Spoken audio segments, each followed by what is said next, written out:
जानिए किन सपनों का अर्थ अशुभ होता है और किन सपनों का होता है शुभ मेरे साथ। नमस्कार, मैं हूं सिमरन और आप देख रहे हैं नेक्स्ट 9 स्पिरिचुअल। जी हाँ, यदि आपको भी ऐसे सपने दिखते हैं तो आप हो जाइए सावधान।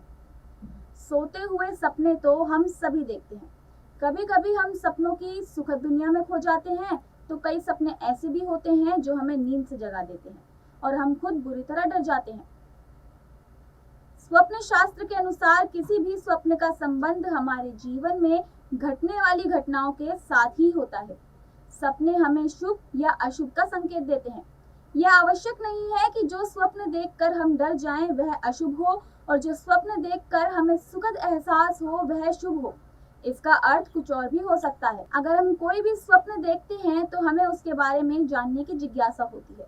स्वप्न शास्त्र में सपनों के अर्थ बताए गए हैं, जिसके अनुसार कुछ सपनों को अशुभ माना जाता है। यदि ऐसे स्वप्न दिखाई दें तो मान्यता है कि कुछ उपायों को करने से उनके अशुभ प्रभावों को कम किया जा सकता है। यदि आप बाढ़ या फिर गंदा पानी स्वप्न में देखते हैं तो यह सपना शुभ नहीं माना जाता है। इसी तरह से सपने में सूर्यास्त यानी डूबता हुआ सूरज देखना भी शुभ नहीं माना जाता है। मान्यता है कि ये सपने आपके जीवन में किसी अशुभ घटना का संकेत हो सकते हैं। सपने में समुद्र देखना भी अशुभ स्वप्न माना जाता है। यदि आपको सपने में समुद्र दिखाई दे तो अपनी वाणी पर नियंत्रण रखने का प्रयास करना चाहिए। मान्यता है कि यह स्वप्न किसी से वाद विवाद का संकेत दे सकता है। इसी के साथ यदि आप स्वप्न में स्वयं को घोड़े से गिरते हुए देखते हैं तो यह सपना आपके करियर में परेशानियों का संकेत माना जाता है।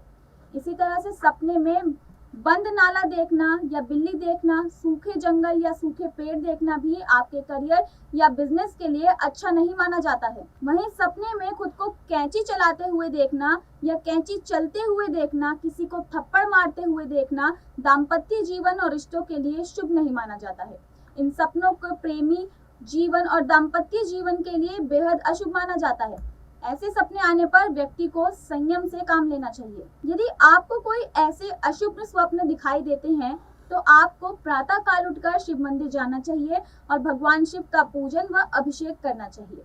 किसी भी तरह की अप्रिय घटना से बचने के लिए महामृत्युंजय मंत्र का जाप करना भी जरूरी है। इसके अलावा सपनों के अशुभ प्रभाव से बचने के लिए दुर्गा सप्तशती का पाठ करना भी बेहद शुभ माना जाता है। मान्यता है कि इससे आपके जीवन में कष्ट दूर होते हैं और ईश्वर आपकी रक्षा करते हैं। फिलहाल के लिए इतना ही। मैं मिलूंगी आपसे अगले वीडियो में अगले विषय के साथ। तब तक के लिए आप सब्सक्राइब कीजिए हमारे YouTube चैनल नेक्स्ट 9 स्पिरिचुअल को। धन्यवाद।